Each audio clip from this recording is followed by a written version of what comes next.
The champagne flute in Sophia Ellis's hand trembled as Marcus Davenport, the gallery's most notoriously difficult patron, cornered her against the marble pillar. His expensive cologne couldn't mask the scent of too many drinks as he leaned uncomfortably close, his eyes roving over her black cocktail dress with undisguised interest. "I said I'd like to see the private collection," he repeated, his voice carrying just enough to make nearby guests glance their way. "A pretty little thing like you must have some pull with the curator." Sophia maintained her professional smile, though it was slipping by the second. As the gallery's newest assistant curator, the last thing she needed was to create a scene at the biggest exhibition opening of the year. "I'm sorry, Mr. Davenport, but as I explained, those pieces aren't part of tonight's showing. Perhaps if you schedule an appointment with—" "Don't give me that rehearsed nonsense," he interrupted, his voice hardening as he placed his arm against the pillar, effectively trapping her. "I donate enough money to this place to get whatever I want." Sophia clutched her event binder tighter against her chest, scanning the room for her boss. The elegant gallery space, usually her sanctuary, now felt claustrophobic. Crystal chandeliers cast a soft glow over the art-appreciating crowd, none of whom seemed to notice her predicament. "Is there a problem here?" The deep voice came from somewhere to her left. Sophia turned to see a tall man she didn't recognize approaching with purpose. His tailored charcoal suit fit his broad shoulders perfectly, and his expression was one of calm authority. "Just having a private conversation," Marcus replied dismissively, barely glancing at the newcomer. "It doesn't appear private or welcome," the stranger said, stepping closer. His eyes met Sophia's briefly warm brown with flecks of amber before returning to Marcus. "I believe the lady has given you an answer." Marcus straightened, finally taking measure of the man who'd interrupted. Something in the stranger's steady gaze made him reconsider his position. "Do I know you?" Marcus asked, his tone shifting from aggressive to cautious. "Sebastian Ivanoff," the man replied simply, offering no further explanation. The name hung in the air for a moment before recognition dawned on Marcus's face. His demeanor changed instantly. "Ivanoff, of Ivanoff Publishing." Marcus's voice had lost its edge. "The same," Sebastian confirmed with a slight nod. "Now, I believe there are some fascinating new landscapes in the East Wing that would be worth your attention." It wasn't a suggestion. Marcus hesitated only briefly before muttering something about checking out the rest of the exhibition. He disappeared into the crowd without another glance at Sophia. "Thank you," Sophia exhaled, her shoulders relaxing. "He's one of our major donors, so handling him can be delicate." Sebastian's expression softened. "Donation size doesn't grant immunity from basic decency." He extended his hand. "Sebastian Ivanoff." "Sophia Ellis," she replied, accepting his handshake. His palm was warm and firm against hers. "I'm an assistant curator here. Are you enjoying the exhibition?" "More now," he said with a genuine smile that crinkled the corners of his eyes. "Though I admit I've been more focused on the people than the art tonight. Occupational hazard, I'm always on the lookout for stories." "Ivanoff Publishing," Sophia said, making the connection. "You publish Brentwood and Roberts, don't you? Their novels got me through college." Sebastian's eyes lit up. "We do. Are you a literary enthusiast trapped in the art world, Miss Ellis?" "Just Sophia, please, and I wouldn't say trapped, more like happily straddling both. Art tells stories too, just in different ways." A soft chime rang through the gallery, signaling the curator's upcoming speech. "I should go," Sophia said reluctantly. "Part of my job is making sure everything runs smoothly." Sebastian nodded.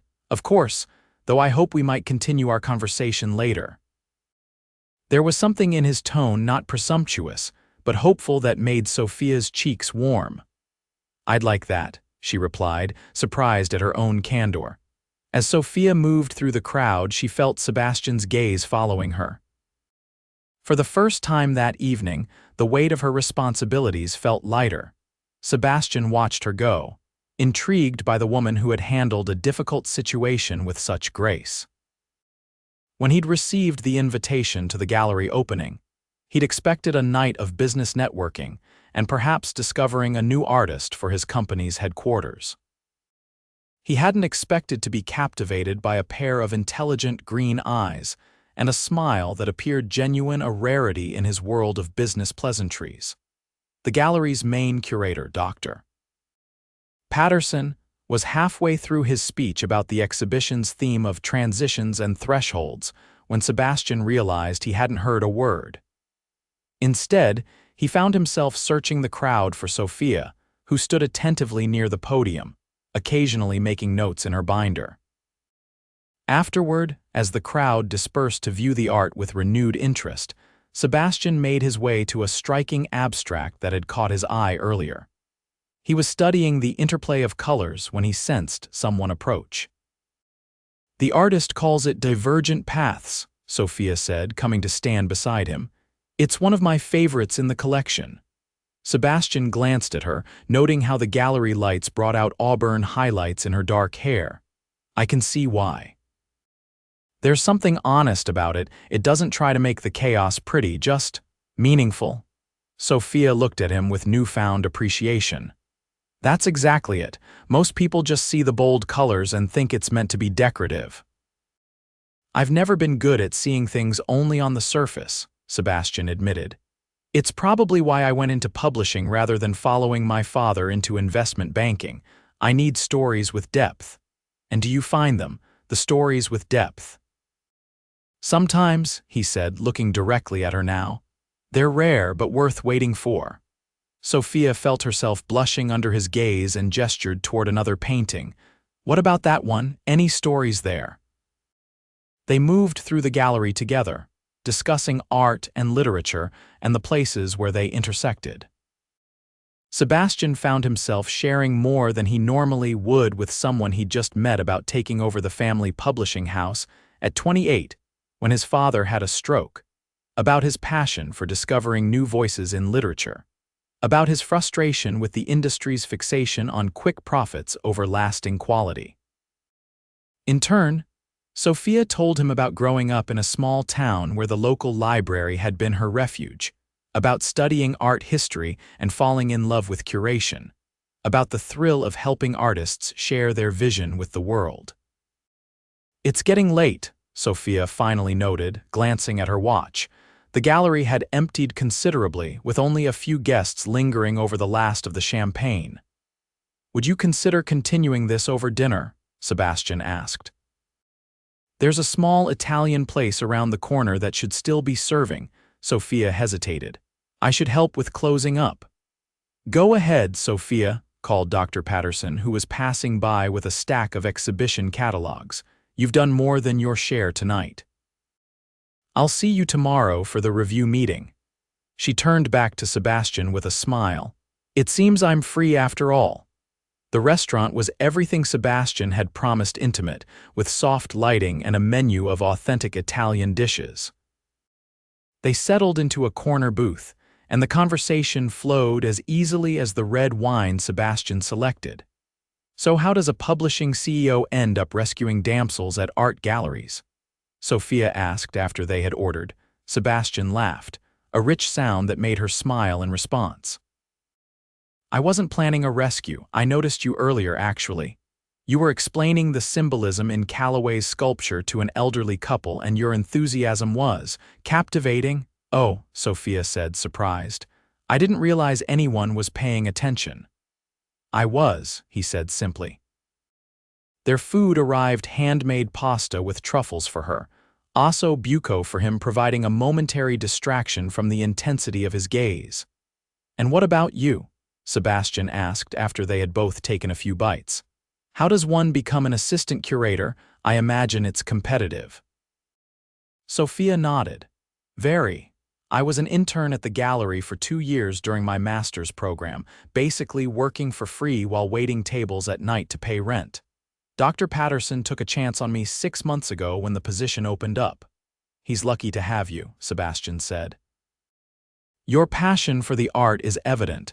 It's refreshing to see someone who genuinely cares about their work." "Is that rare in your world?" she asked. Sebastian considered this. At the executive level, yes, many people care about success, profits, recognition, but the work itself. The actual books and the stories they tell, that passion tends to get diluted the higher up you go. He twirled his wine glass thoughtfully. I try to keep it alive. It's why I still read every manuscript that makes it to the final round personally. That must take a lot of time. It does. But it's the part of my job I love most. Sebastian's expression grew more animated as he continued. Finding that voice, that story that deserves to be heard, there's nothing like it. Sophia found herself drawn to his enthusiasm, so similar to her own feelings about discovering new artists. As the evening progressed, they discovered other commonalities: a shared love of historical documentaries, a preference for mountains over beaches, a guilty pleasure for cheesy action movies from the 90s. By the time they finished their tiramisu, Sophia realized it was nearly midnight. I should probably get going, she said reluctantly. Early meeting tomorrow. Sebastian signaled for the check. Of course, may I call you a car? I usually take the subway, but please let me, he insisted gently. It's late. Outside, while waiting for the car Sebastian had ordered, a cool spring breeze rustled through the trees lining the street. Sophia shivered slightly, and without hesitation, Sebastian slipped off his suit jacket and draped it over her shoulders. Thank you, she said, both for the jacket and for everything else. The warmth of the fabric enveloped her, carrying his subtle cologne. I had a wonderful evening, Sophia, Sebastian said, his voice low. Would it be too forward to ask if I could see you again? Sophia looked up at him, at his hopeful expression, and felt an unexpected flutter in her chest. Not too forward at all, I'd like that. The car arrived and Sebastian opened the door for her. I'll call you. You don't have my number, she pointed out with a smile. Sebastian laughed. A critical oversight. He pulled out his phone, and they exchanged numbers before she slid into the backseat. As the car pulled away, Sophia realized she was still wearing his jacket. She'd have to return it, a perfect excuse to see him again. The next morning, as Sophia hurried into the gallery, coffee in hand and Sebastian's jacket carefully folded in her bag, her phone chimed with a text message. Good morning. I hope you slept well. Would dinner tonight be too eager? Sophia couldn't help the smile that spread across her face. She started to type, not too eager at all, when Dr. Patterson called her into his office. Sophia, good timing. I wanted to talk to you about the summer exhibition series, he said as she entered. We've secured additional funding, and I'd like you to take the lead on the Emerging Artists Showcase. Really? Sophia couldn't contain her excitement. This was exactly the opportunity she'd been hoping for. Yes, really, Dr. Patterson said with a smile. After seeing you in action last night, it's clear you're ready for more responsibility. Though I should warn you, it'll mean longer hours and some weekend work over the next few months. I'm completely up for it, Sophia assured him. Later, as she returned to her desk, she remembered Sebastian's text and quickly replied, suggesting they meet the following evening instead. His response came almost immediately with a dinner reservation at a new restaurant in the West Village. For their second date, Sophia arrived early, wanting a moment to collect herself. Sebastian had been on her mind constantly since their first meeting: his thoughtfulness, his passion for his work, the way his eyes crinkled when he smiled. It was unsettling how quickly she'd developed feelings for him. Sebastian arrived precisely on time, looking even more handsome than she remembered, in a navy suit and light blue shirt that brought out the warmth in his eyes. You look beautiful, he said as he sat across from her. Thank you, she replied, suddenly shy. I brought your jacket. She handed him the carefully folded garment. I was hoping you'd forget it, he admitted with a smile. A good excuse to see you again. Do we need excuses? Sophia asked boldly. Sebastian's expression softened. I sincerely hope not. Their second dinner was even better than the first. The initial nervousness had faded, leaving room for deeper conversation and comfortable silences. Sebastian told her about his childhood growing up in the shadow of his father's success. about the pressure to follow the expected path, and about finally finding his own way in the family business by transforming it from a conventional publishing house to one known for taking risks on unique literary voices. Sophia shared her dreams of eventually becoming a full curator, of creating exhibitions that made art accessible to everyone, not just the wealthy elite. She told him about her parents, her father an English teacher, her mother a nurse, and how they'd always supported her artistic pursuits, even when they couldn't fully understand them. "They sound wonderful," Sebastian said. "They are," Sophia agreed. "They would like you." "I hope I get to meet them someday," he replied, reaching across the table to take her hand. The touch sent a current through Sophia, and she knew in that moment that she was falling for him faster than she'd thought possible. The next few weeks passed in a whirlwind of work and increasingly frequent dates. They went to off-Broadway plays and hidden jazz clubs, took long walks through Central Park, and spent a rainy Sunday at the Metropolitan Museum of Art, where Sophia shared her knowledge of the collections while Sebastian listened attentively. With each meeting, Sophia learned more about Sebastian's world. She discovered that Ivanoff Publishing was one of the largest independent publishing houses in the country, and that Sebastian's innovative leadership had earned him a spot on Forbes' 30 Under 40 list the previous year. He lived in a penthouse apartment overlooking the Hudson River, but spoke of it as merely a place to sleep rather than a home. He worked long hours but always made time for her, never canceling their plans despite his busy schedule. For his part, Sebastian found Sophia's passion for her work refreshing. She was brilliant and driven, but without the cutthroat ambition he so often encountered in his business circles. She genuinely cared about art and its power to move people, just as he cared about stories and their ability to change lives. One evening, about a month into their relationship, they were having dinner at Sebastian's apartment. He had surprised her by cooking himself a risotto recipe he'd learned during a summer in Italy and had set the table on his terrace overlooking the city. "This is incredible," Sophia said, gesturing to the view. "Do you ever get used to it?" Sebastian looked out at the twinkling lights of the city, then back at her. "The view, sometimes, but then there are moments when the light hits just right and it's like seeing it for the first time again." His gaze remained on her as he spoke. Sophia felt the weight of his words. "Sebastian." "I know it's only been a month," he said, setting down his wine glass, "but I need you to know that I'm falling in love with you, Sophia. I've never felt this way about anyone before." Sophia's heart raced. "I'm falling in love with you too," she admitted. "It scares me how quickly it's happening." Sebastian moved his chair closer to hers and took her hand. "It scares me too. My entire adult life has been about calculated risks, knowing the odds, weighing the potential outcomes. But with you, I don't want to calculate, I just want to feel." He leaned in slowly, giving her time to pull away if she wanted. Instead, Sophia met him halfway, their lips meeting in a kiss that started gentle but quickly deepened with weeks of built-up longing. Later, as they lay tangled in Sebastian's sheets, Sophia traced patterns on his bare chest.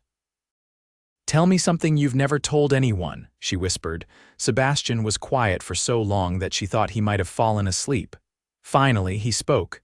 "I'm afraid of becoming my father." Sophia propped herself up on her elbow to look at him. "What do you mean?" "My father built Ivanoff Publishing from nothing. It was his life's work.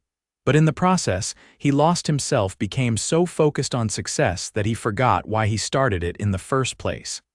Sebastian's voice was low, contemplative. "He missed most of my childhood because he was always working. My mother eventually left him because she said she was married to a ghost." "But you're not like that," Sophia said, brushing a strand of hair from his forehead. "You care about the books, the stories. You make time for the things that matter." "I try," Sebastian said. "But sometimes I catch myself slipping, getting caught up in the business side, forgetting the passion that drove me to fight for this career in the first place." He looked at her intently. "Being with you, it reminds me of what's important." Sophia kissed him softly. I think we're good for each other that way. The summer exhibition series consumed much of Sophia's time in the following weeks. She was responsible for selecting the artists, curating their works into a cohesive show, writing the catalog, and planning the opening night. Sebastian supported her fully, bringing dinner to the gallery when she worked late and listening patiently as she worked through curatorial decisions. One evening, as they walked through the half-installed exhibition, Sebastian surprised her with news of his own. "Ivanoff is expanding," he said. "We're launching a new imprint focused on illustrated novels and art books." Sophia stopped in front of a large canvas they'd just hung. "Sebastian, that's wonderful. Why didn't you tell me sooner?" he shrugged, suddenly looking uncertain. "It's still in the early stages, but I was hoping you might consult on it." "Me?" Sophia asked, surprised. "Your eye for visual storytelling is exactly what we need," Sebastian explained.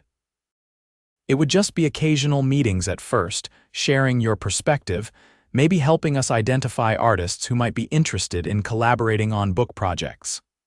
Sophia's mind raced with the possibilities. "I'd love to, as long as it doesn't create a conflict with my work here."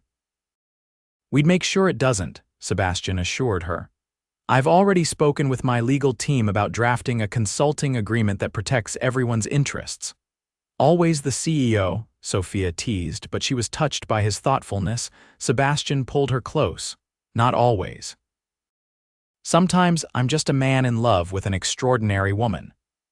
The summer exhibition opened to critical acclaim, with several reviewers specifically mentioning Sophia's curatorial vision. At the opening night, Sebastian stayed by her side, proudly watching as she guided important guests through the show. Later, at the private after-party, Dr. Patterson announced that Sophia was being promoted to associate curator. "I couldn't have done it without your support," Sophia told Sebastian as they celebrated over champagne in his apartment afterward. "You did this on your own merit," Sebastian insisted. "I just had the privilege of watching you shine."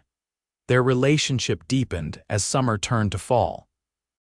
They developed comfortable routines: Sunday brunches at a local cafe, evening walks along the High Line, quiet nights reading side by side in Sebastian's apartment or Sophia's much smaller but cozy one-bedroom in Chelsea.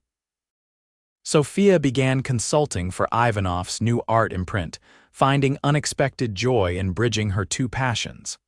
Sebastian introduced her to his small circle of close friends who welcomed her warmly. She took him home to meet her parents, who, as she had predicted, adored him instantly. "Your father gave me his approval," Sebastian told her on the train ride back to the city. "He took me aside before we left and said he hadn't seen you this happy in years." Sophia laid her head on his shoulder. "He's right, I am happy. Not everything was perfect." They had their disagreements about work-life balance, about whether Sebastian's wealth should factor into their decisions about vacations or gifts, about how much of their relationship to share with the increasingly curious art world gossips, who had noticed the publishing CEO at every one of Sophia's events. But they learned to communicate through these issues, finding compromises that respected both their perspectives. Sebastian worked on delegating more, creating space in his life that wasn't consumed by Ivanoff. Sophia grew more comfortable accepting Sebastian's generosity when it came from a place of love rather than showing off. As their one-year anniversary approached, Sebastian became uncharacteristically secretive. He took mysterious phone calls in other rooms and was vague about certain evenings in his schedule. "Is everything okay?" Sophia finally asked one night as they prepared dinner together. "Everything's perfect," Sebastian assured her, kissing her forehead. "Just some work things I need to sort out." Sophia tried to ignore the small voice of doubt. Sebastian had given her no reason not to trust him, and yet his behavior reminded her of her last relationship, which had ended when she discovered her boyfriend had been seeing someone else. The night before their anniversary, Sebastian told her he needed to attend an unexpected business dinner. "I promise I'll make it up to you tomorrow," he said, looking genuinely apologetic. Sophia nodded, trying to hide her disappointment. Of course, I understand. After he left, she tried to distract herself with work, reviewing submissions for an upcoming exhibition. When that failed, she called her best friend, Olivia. He's acting weird, Sophia explained. Secretive, taking calls in other rooms. And now he's missing the night before our anniversary for a business dinner. Soph, come on, Olivia said with a laugh. He's probably planning something for your anniversary. The man is crazy about you. You think? Sophia asked, feeling foolish for her doubts. I know, Olivia assured her. Remember when he flew in your favorite author from England just so you could meet her at your birthday party? The man does not do things halfway. Sophia smiled at the memory. You're right, I'm being paranoid. Yes, you are. Now go pick out something gorgeous to wear tomorrow, because I guarantee whatever he's planning will be worth it. The next evening, Sebastian picked her up in a car service, looking handsome in a suit she hadn't seen before. He handed her a small wrapped package as she slid in beside him. Happy anniversary, he said, kissing her softly. Sophia unwrapped the gift to find a first-edition copy of her favorite novel. Sebastian, this is incredible, she breathed, carefully opening the cover. How did you find this? I have my sources, he said with a smile. There's an inscription. Sophia turned to the title page where the author had signed the book. Below the signature in familiar handwriting, Sebastian had added, to new chapters together, all my love, S. It's perfect, she said, leaning over to kiss him. I have something for you too. She handed him a wrapped package of her own. Sebastian opened it to reveal a hand-bound sketchbook. Inside, Sophia had created a visual story of their relationship, so far small watercolors of places they'd visited together, charcoal sketches of meaningful moments, pressed flowers from bouquets he'd given her. Sophia, he said, his voice thick with emotion as he carefully turned the pages. This is the most beautiful gift I've ever received. The car brought them to the gallery where they'd first met, now closed for the evening. Sebastian led her inside, where a small table had been set up in the center of the main exhibition space, surrounded by candles. How did you arrange this? Sophia asked, amazed. Dr. Patterson was very accommodating when I explained what I had in mind, Sebastian replied. He said, and I quote, it's about time you made an honest woman of her. Sophia's breath caught. Sebastian, he took her hands in his. I wanted to bring you back to where it all began, where I first saw you and knew there was something special about you. He led her to the exact spot where they'd first spoken, where he'd intervened with Marcus Davenport. I came here that night expecting a normal business event, Sebastian continued. Instead, I found you brilliant, passionate, kind-hearted you, the woman who reminded me why I love stories in the first place. The woman who taught me that success means nothing if you don't have someone to share it with. Sebastian knelt down on one knee, pulling a small velvet box from his pocket. Sophia Ellis, this year with you has been the happiest of my life. I don't want to imagine my future without you in it. He opened the box to reveal a vintage emerald ring surrounded by small diamonds. Will you marry me? Tears filled Sophia's eyes as she looked down at the man she loved, at the ring that somehow perfectly captured her taste, at the setting he'd chosen that honored the beginning of their story. Yes, she said, her voice strong despite the tears. Yes, Sebastian, I'll marry you. He slid the ring onto her finger, then stood to pull her into a kiss that promised a lifetime of shared stories, of passion and understanding, of a love that had begun unexpectedly but would endure intentionally. Later, as they shared the dinner Sebastian had arranged, he explained the mysterious behavior of the past few weeks. I was meeting with jewelers to find the perfect ring, coordinating with Dr. Patterson for tonight, and he hesitated, looking suddenly nervous again, and Sophia prompted. And looking at brownstones in Brooklyn, he admitted. I know how much you love your neighborhood, and I thought maybe we could find a place that could be truly ours, not my penthouse, not your apartment, a home we create together. Sophia squeezed his hand across the table. That sounds perfect. They married the following spring in the sculpture garden of the museum where Sophia now worked as a full curator. She wore a simple gown that made Sebastian's breath catch when he first saw her walking toward him. He vowed to support her dreams as fervently as his own. She promised to remind him always of the stories that matter most. 2 years later, they welcomed twin daughters, Lily and Rose, who grew up surrounded by books and art, with parents who showed them that passion and purpose could coexist with love and family.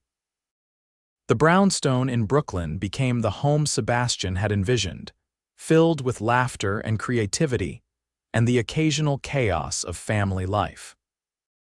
Ivanoff Publishing's art imprint, which Sophia now directed part-time while maintaining her curatorial role at the museum, became known for discovering groundbreaking illustrators and graphic novelists. Sebastian delegated more of the day-to-day operations of the main publishing house, ensuring he was home for dinner most nights and present for his daughter's milestones. On their 5th anniversary, they returned to the gallery where they'd met, which was featuring a retrospective of the artists Sophia had championed throughout her career. "Do you ever think about that night?" Sebastian asked as they stood in the spot where he had first come to her rescue. "About how differently things might have gone if I hadn't noticed you earlier, if I hadn't been in the right place at the right time." Sophia shook her head, smiling up at the man who had become her partner in every sense of the word. "I think we would have found each other anyway. Some stories are just meant to be told." Sebastian pulled her close, grateful beyond words for the rude guest who had inadvertently led him to the love of his life. "And this is my favorite story of all," he whispered against her hair. "It's mine too," Sophia replied, standing on tiptoe to kiss the CEO who had fallen for her that night and never stopped falling since. "And we're still writing it together."